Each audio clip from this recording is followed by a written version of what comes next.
everyone, this is Charles Walhingford back again with another lesson with cigar pairing, and today we're going to talk about cognac versus scotch malt whiskey.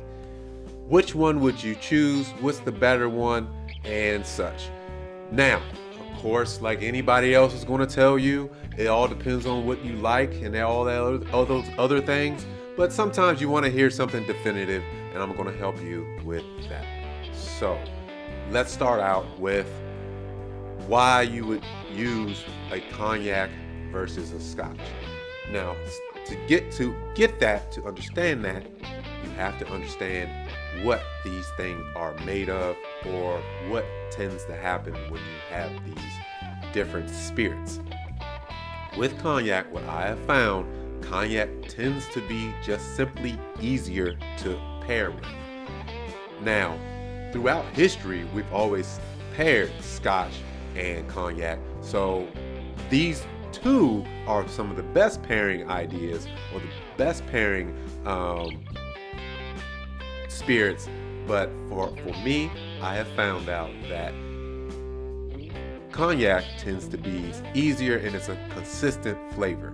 It's a consistent flavor of raisins and apricots, basically like dried fruit. That's what tends to come from the flavor and the process of making cognac. Now, each cognac has a little bit different profile, tastes a little bit different, but for the most part, they have a consistent flavor of those raisins and dried fruit like apricot and such. When you have scotch, you will have flavors from all over. That is because cognac is just going to be in one region.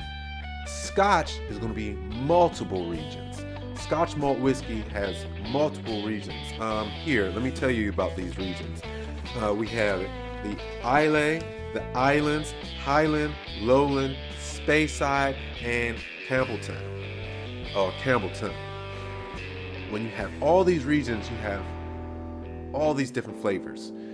What I have found for me, the Scotch, Speyside or Highland tend to be the best for pairing with cigars. But again, going back to cognac tends to be easier because it's only one region, and they're going to have consistent, regular flavors. But why would I use scotch? What's the best part about the scotch or a single malt whiskey? Scotch single malt whiskey is that the flavors that they have, the flavors of a scotch, it tends to be a more of a vegetation, woody flavor, mixed with a toffee flavor also. So you have toffee and a vegetation, piney type flavor, and that comes from the peat and everything else that they mix it with, or not mix it with, when they make the scotch. That flavor tends to actually accentuate the cigar more. What I found for cognacs, the cognac will have a more dominant flavor, or dominate the cigar. The cigar will tend to dominate the scotch and bring out more flavor of the cigar. So for cognac, the main event or the headliner is the cognac. The cigar is simply the opening act or the sidekick. Now, and for the scotch, you will have the cigar tends to be the main event, and the scotch is the sidekick. That is what I have found, and that's why you may choose the scotch if you're really worried about the cigar. But if you've had the cigar a number of times and you want to accentuate the cigar just a little bit, maybe you go with cognac.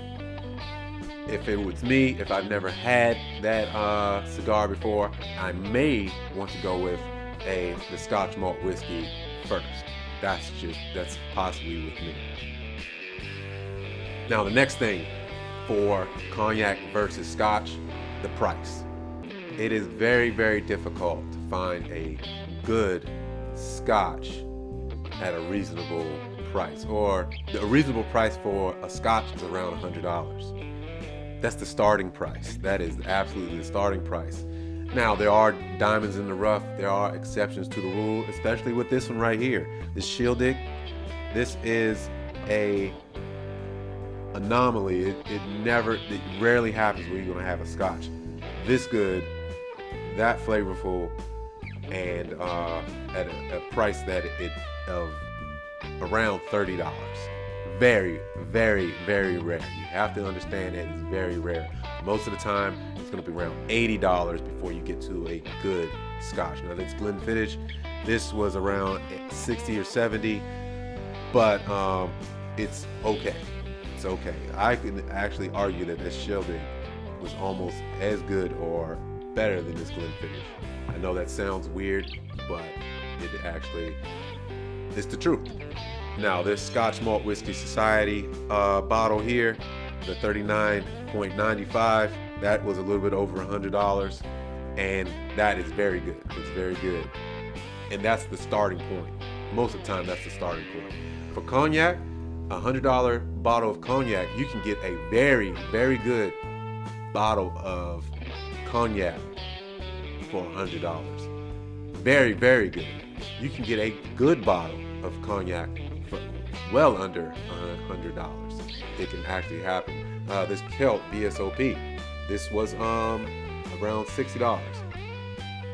It's really good. Again, with Cognac, you can get up to maybe $200, and you really don't need to go beyond $200 for a good Cognac. If you know what you're doing, you do your research. $200, you don't need to go any higher. For Scotch, you can get up to $300, $400, and you still have room for improvement. That's the difference for me. So also cost comes into play. You can do your homework and you can find them around the same price, but Cognac tends to be less expensive than a good Scotch. Okay, that's the lesson for today for Cognac versus Scotch. I hope that helped you out. If you're interested in watching more videos, I'll have more videos coming soon with cigar pairing. And please check out my prior videos and lessons and pairings with cigars. I'll see you later, and I always ask the question, how would you spend your money? This is how I spent my money.